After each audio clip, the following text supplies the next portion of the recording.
Bonsoir, au sommaire des images de l'inauguration de la salle Roland-Jouglin, du foot, du rugby, mais pour commencer nous recevons Laurent Bergès. Bonsoir Laurent. Bonsoir Pascal. Tout nouveau président du comité des fêtes. Mais justement, est-ce que tu peux nous parler un petit peu, quand est-ce que tu as été élu et est-ce que tu as une nouvelle équipe? Est-ce que tu peux nous en parler? Je te présentais un petit peu ça. J'ai été élu donc le 21 septembre, si mes souvenirs sont bons. Et j'avais, si vous voulez, au départ on était 17. Et donc 8 sont restés de l'ancien conseil d'administration du comité des fêtes. Et je suis allé recruter des personnes qui étaient dans l'entourage plus ou moins proche du comité et certains qui n'avaient aucun lien avec le comité. Aujourd'hui, j'ai constitué une équipe donc, de 19 personnes qui va travailler sur ce programme 2019. Alors, je crois que tu as une information déjà à nous passer. Bon, je ne pense pas que le programme, bien entendu, soit en place, loin de là. On peut s'en douter. Alors, le programme est loin d'être en place, mais surtout, je voulais vous donner la primeur des dates de la Feria du Novillo 2019, puisqu'elles auront lieu du vendredi 2 août au mardi 6 août. Voilà, donc voilà les dates officielles des fêtes d'Âge de Meaux l'année prochaine.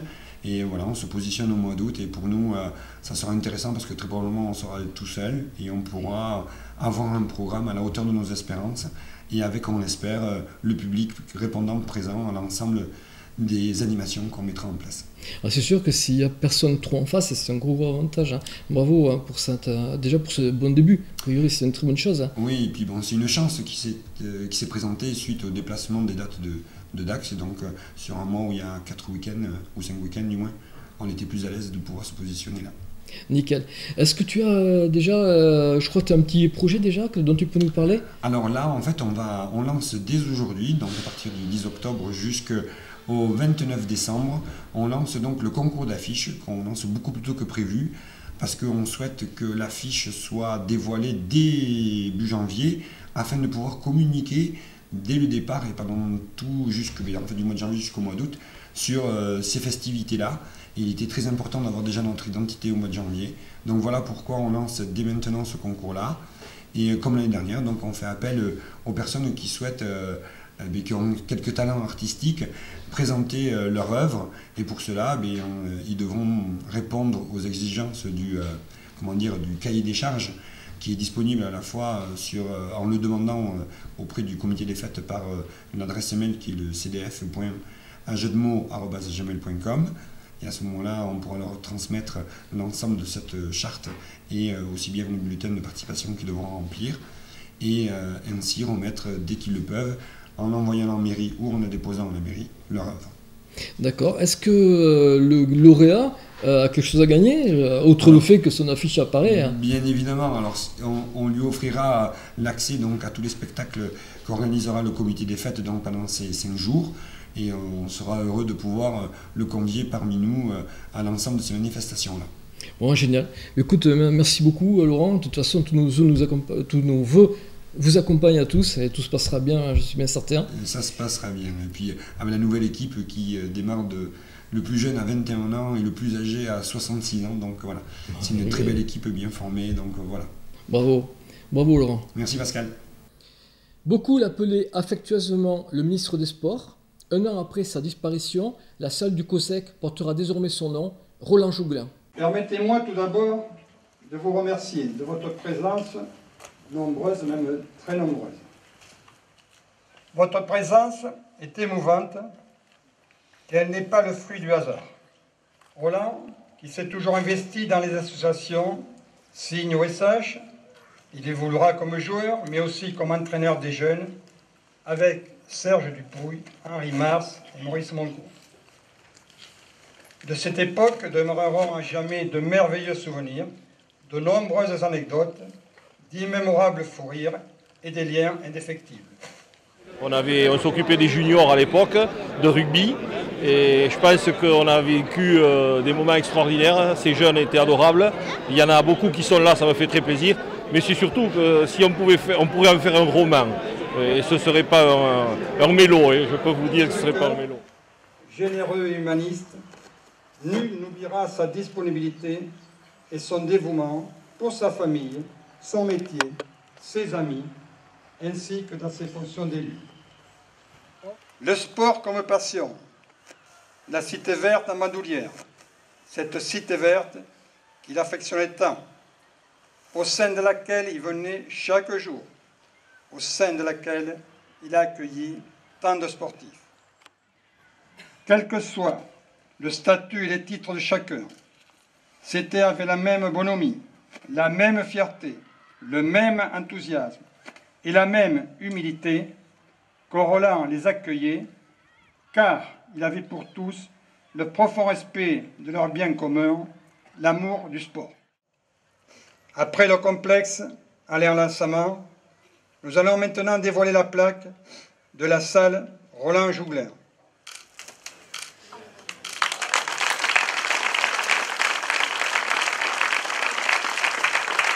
Au nom de ma maman, de notre famille, je tenais à dire un grand merci aux conseillers municipaux d'Agenmont, actuels et anciens, à monsieur le maire, Serge, pour l'hommage rendu aujourd'hui à mon père.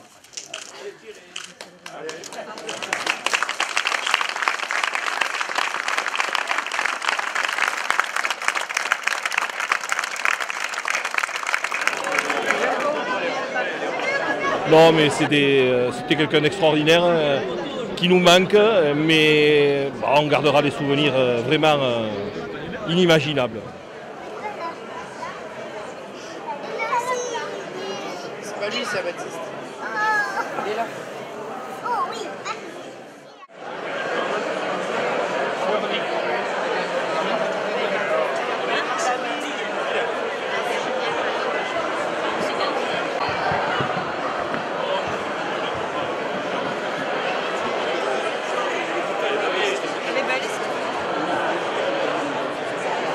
Pour moi, Roland, c'est une seule chose, une grande valeur humaine.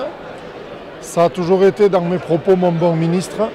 Mon bon ministre que j'ai toujours tenu en affection, parce que malgré les 40 ans qu'on avait de différence, il a toujours ouvert l'espace à toute chose, jamais dénigré qui que ce soit. Ce qu'a retracé Stéphane tout à l'heure dans son discours, les valeurs humaines de Roland sont récompensées par la présence aussi nombreuse de la population et des associations d'Agenmont, qui lui rendent toutes les valeurs humaines qu'il a pu donner au cours de ces 20 années passées au service du sport à Agenmont. Il aurait assurément été heureux et flatté de cet honneur, fait en sa mémoire et en celle de son action. Alors pour toutes ces raisons, je vous dis à nouveau merci. Merci pour lui.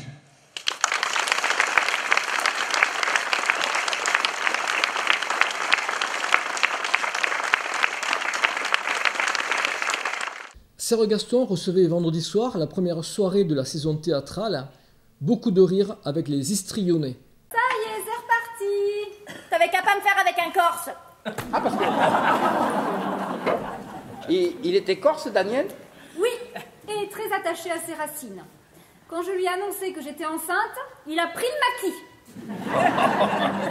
C'est quoi ton tatouage là? C'est un vrai? Ouais, c'est de l'arabe. Ça veut dire que si tu n'as rien d'autre à dire de plus intéressant que le silence, alors tais-toi. Qu'est-ce qui se passe? Eh bien, des manifestants ont réussi à s'introduire dans le rectorat. Mais ils t'ont frappé? Non, je me suis pris la porte à Tamour en arrivant. Ils sont ouf! Non, elle sera pas jouasse de savoir que je suis amoureuse d'un vieux machin de 50 balais. Non, mais dis donc. T'es bien contente de l'avoir sous ta couette, le vieux machin, hein? Parce que niveau endurance, quand même...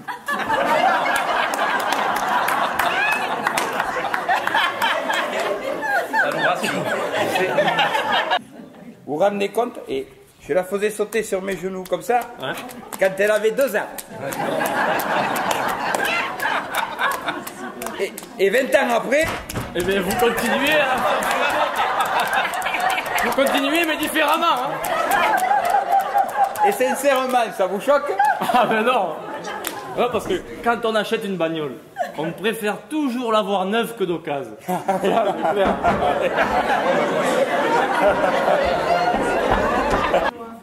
Écoute, Gabriel, je ne veux pas que tu crois que je suis joyeux. Mais non!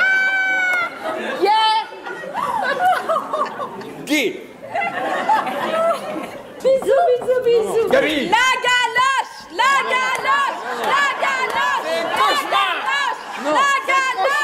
On va se réveiller, chaton. Ah, à la guerre, comme à la guerre.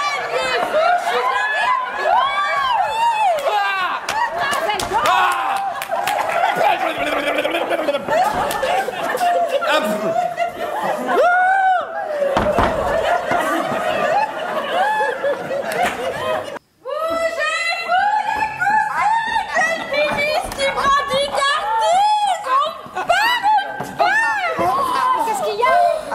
Oh, écoute, quand je lui ai annoncé le pot-au-feu, il s'est écrasé comme une vieille bouse, il est passé du blanc au pourpre, maintenant je fais pas de pronostic, mais là, on le perd. Qu'est-ce que t'as? Ma mère, tu écrases ma mère. Mais il faut que tu me pardonnes. Je t'en supplie. Non, Louis, c'est bon, je te pardonne, Louis, vous vous aimez, c'est parfait, allez, il aura lieu ce mariage, c'est beau, Louis, tiens bon. Oui. Alors on fait ça cet été, ça vous va? Je te l'avais dit. Oh là là. J'ai été bien, hein? Oh, t'étais parfait. J'ai appris que vous aviez été dîner avec mon ami de l'Assemblée. Oh, charmant, un homme charmant. Je suis ravi d'avoir pu vous le présenter. Oui, le reste ne me regarde pas, mais la prochaine fois que vous attachez un ministre dans son lit, le matin, quand vous partez, pensez à le détacher. Jacques Abouchard, journaliste récemment décédé, a été rédacteur en chef adjoint du Journal du Soir d'Antenne 2. Il a été grand reporter. Il a été aussi beaucoup connu parce qu'il a été otage à Kaboul en 1984 pendant 40 jours. Il a été condamné à 18 ans de prison puis gracié. Il fut le premier interviewé lors de la première émission de Canal Achat en 1994. Donc Ajedmo a son réseau. Aux États-Unis, cela fait de nombreuses années que la problématique des télévisions locales existe. Jacques Abouchard, comment ça se passe là-bas? Eh bien, précisément, comme vous l'avez dit, ça existe depuis de longues années parce que les grands réseaux ont été incapables de répondre à la demande des gens sur le plan local pour leurs petits problèmes. Donc, il y a 3000 stations locales aux États-Unis. 3000. C'est-à-dire, si vous divisez par 50 États, ça fait une moyenne de 60 stations par État, avec des disparités, évidemment, notamment pour les États de la côte Est qui sont très peuplés. Mais imaginons, par exemple, à l'échelle de l'Aquitaine, ça voudrait dire à peu près une soixantaine de radios locales, de télévisions locales, et pour les Landes, une dizaine. Et une dizaine où Ajedmo aurait évidemment sa place. Parce que les personnes, les gens d'Ajedmo, ils veulent qu'on leur parle aussi de leurs problèmes locaux, de l'hôpital, de la sécurité, des problèmes de la voirie, et ils ont envie de taquiner leur mère. Donc c'est un peu ça la fonction de la télévision locale. En termes d'audience, comment se passe l'implantation des TV locales aux États-Unis? Alors, pendant les heures où elles émettent, généralement ce sont des heures creuses, comme c'est une information de service, donc tout le monde est à l'écoute, donc elles ont une audience maximale, absolument maximale, et notamment en ce qui concerne par exemple la météo, qui est l'information la plus importante dans l'esprit des gens. Eh bien, on écoute sa météo locale pour savoir comment on va s'habiller, n'est-ce pas, avant de sortir. Parallèlement aux télévisions locales, il y a aussi des radios locales aux États-Unis. Il y a des radios locales. Alors là, je parlais de 3000 stations locales, mais il y a des dizaines de milliers de radios locales. Mais je crois que notre ami Bitoun est plus expert que moi pour en parler. À Ajedmo, on restaure tout. Des voitures, des tracteurs, des motos, des Solex et même des outils.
On va passer au téléphone, on va foutre ça. Tu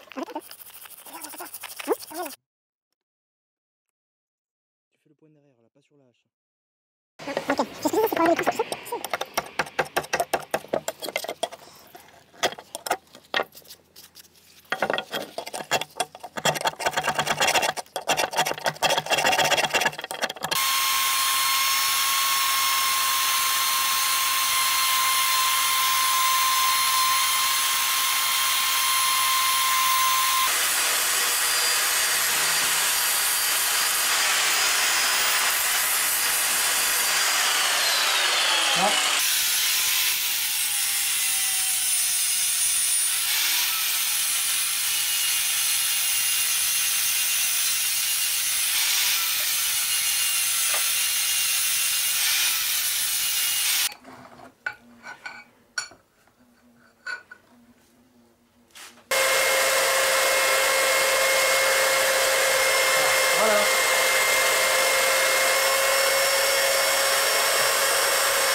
Ce sera bon ça.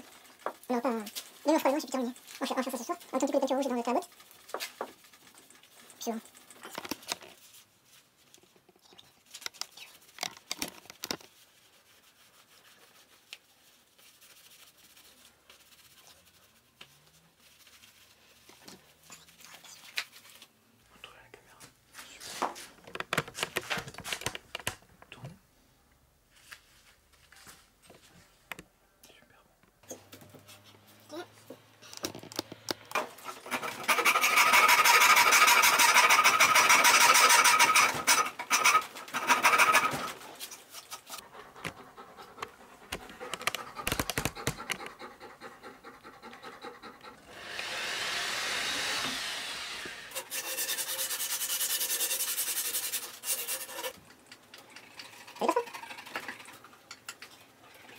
C'est bon, c'est bon.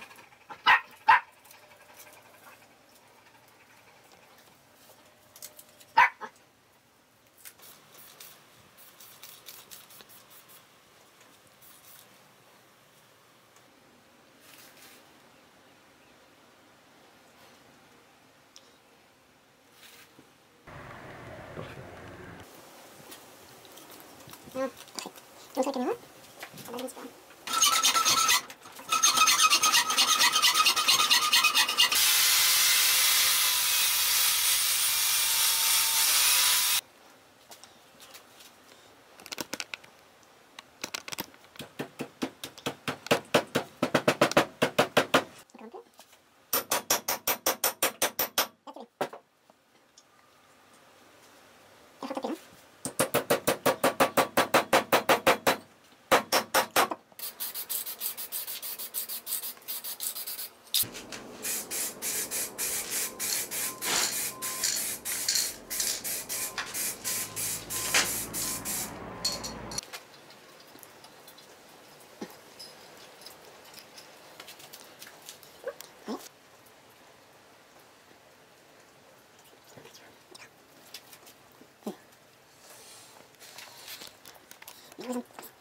Comme ça, tu peux bien un peu marron. Voilà.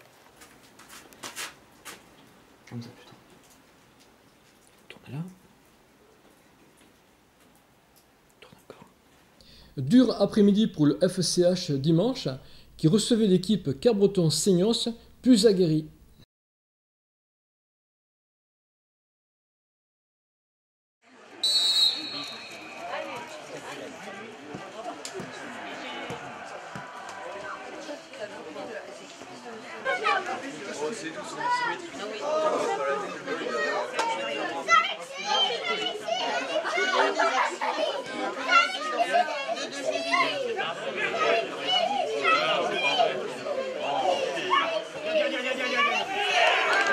Ça devrait arriver.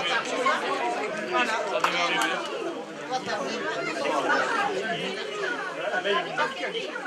Allez les bleus, derrière, allez! Allez bleus, allez, allez!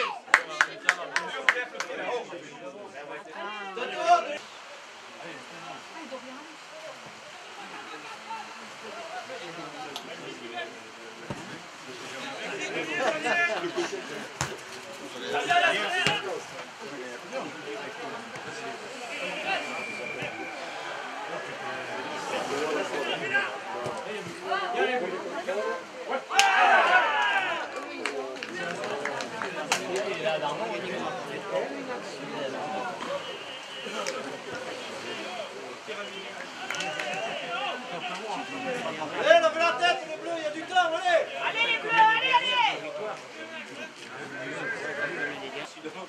Allez, Masmo. Super, Thomas, c'est bien, voilà.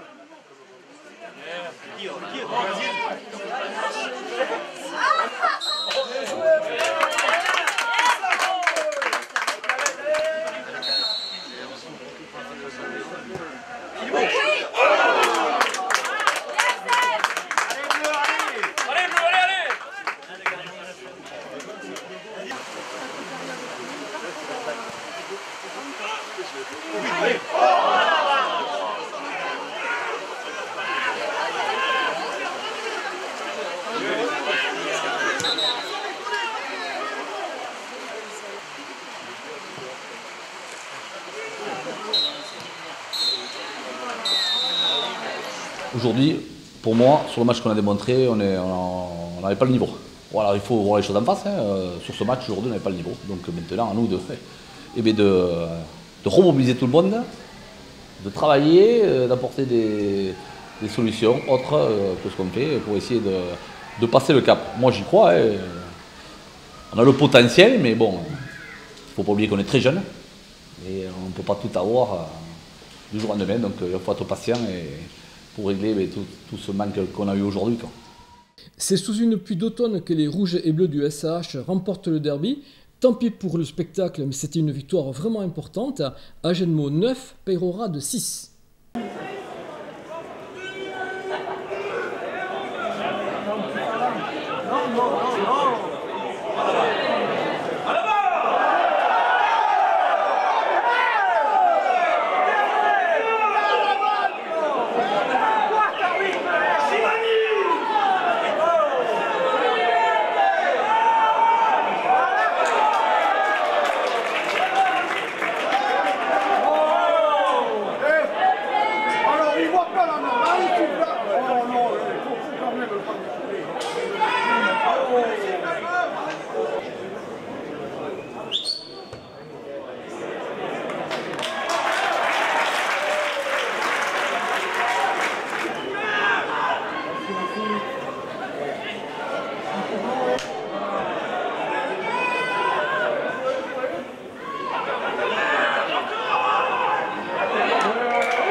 Ce journal est maintenant terminé. Merci beaucoup de votre attention. Pensez au pouce bleu et puis partagez. Merci. À la semaine prochaine.